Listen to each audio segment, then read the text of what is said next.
Sir అలానే మీరు బాలకృష్ణ గారితో 'అఖండ' చేశారు, 'లెజెండ్' చేశారు. బాలకృష్ణ గారితో మీ ఎక్స్‌పీరియన్స్ ఎలా ఉంది సార్? బాలకృష్ణ గారు బాలకృష్ణ గారితో చేసేటప్పుడు కొంతమంది భయపెట్టారమ్మా. అవును సార్. ఆయనతో ఎదురుగెళ్ళి నమస్కారం పెట్టకండి. మేము గూడా ఆయనకి విన్నాం సార్. కోపం ఎక్కువ. హ్మ్. అవసరమైతే కొడతాడు అని కొడతారని అది చెప్పి ఎంతవరకు సార్? అందులో ఎంతవరకు వాస్తవం ఉంది? ఏది అమ్మా అసలు హ్మ్. అవాస్తవం అది. హ్మ్. ఆ వాస్తవమే లేదు దాంట్లో.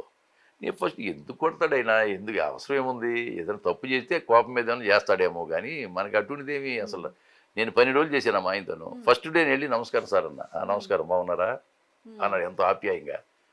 ఎందుకు చేస్తాడమ్మా ఆయన? ఆయన జీన్స్ ఎక్కడి రామారావు గారు ఎంత డిసిప్లిన్ ఉన్నాడు. ఆయన కొడుకు అలా ఎందుకు అవుతాడు? ఎంత ఒట్టిది అన్నీ ఎవరో ఎక్కడో ఒక సంఘటన జరిగి ఉంటది. దాన్ని పెద్ద ప్రచారం చేశారు తప్పితే, ఆయనకి అటువంటిది ఏమి లేదు. చిన్న పిల్లోడి మెంటాలిటీ. అందరితో సరదాగా మాట్లాడే వ్యక్తి. 12 రోజులు హ్యాపీగా నాతో మాట్లాడాడు. హ్మ్. ఆయనది నాది సీను. "ఏవండీ ఇలా చేద్దామా? ఇలా చేద్దాం. నేను ఇలా పట్టుకొని నేను లేపుతాను. స్లోగా లేవండి." అది ఇది అని. ఎంత చక్కగా ఉందంటే ఆయనతో చేసినప్పుడు చాలా హ్యాపీ అనిపించింది నాకైతే మాత్రం. హ్మ్. హ్మ్. సార్ బాలకృష్ణ గారు గూడా గుప్తదానాలు బాగా చేస్తారు. సేవా గుణం చాలా ఉందని గూడా వింటూ ఉంటాం. మీకు తెలిసిందేంటి?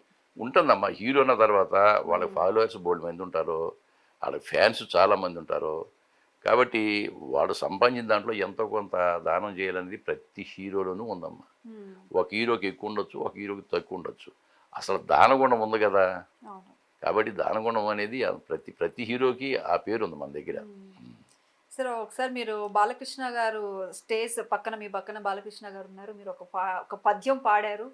మీతో పాటు బాలకృష్ణ గారు గూడా ఒక లిప్ మూవ్‌మెంట్ అని ఇవ్వడం గూడా ఆ! చూసాం. అది ఒక్కసారి ఆ అఖండ పద్యం. అఖండ సక్సెస్ మీట్ అమ్మా. అవును. హ్మ్.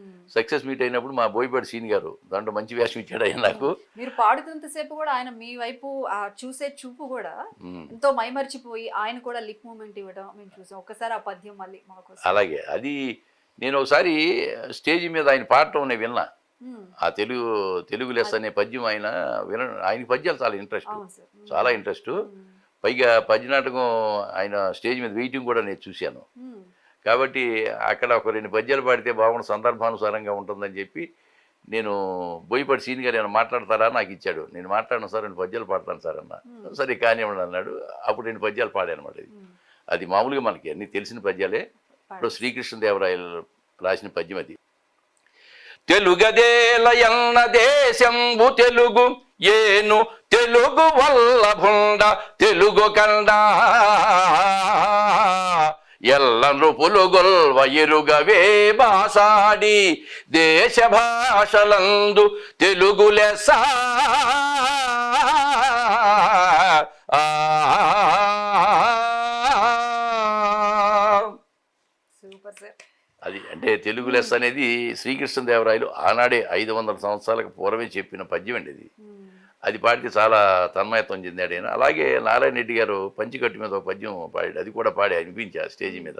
ఓకే. పంచకట్టుటలోన ప్రపంచాన మనగాడు పంచకట్టుటలోన ప్రపంచాన మనగాడు కండువాలేనిదే గడప దాటని వాడు పంచభక్ష్యాలు తన కంచాన వడ్డించ గోంగూర కోసమై గుటకలేసేవాడు ఎవడయ్య ఎవడు వాడు ఇంకెవడు తెలుగువాడు ఆ ఆ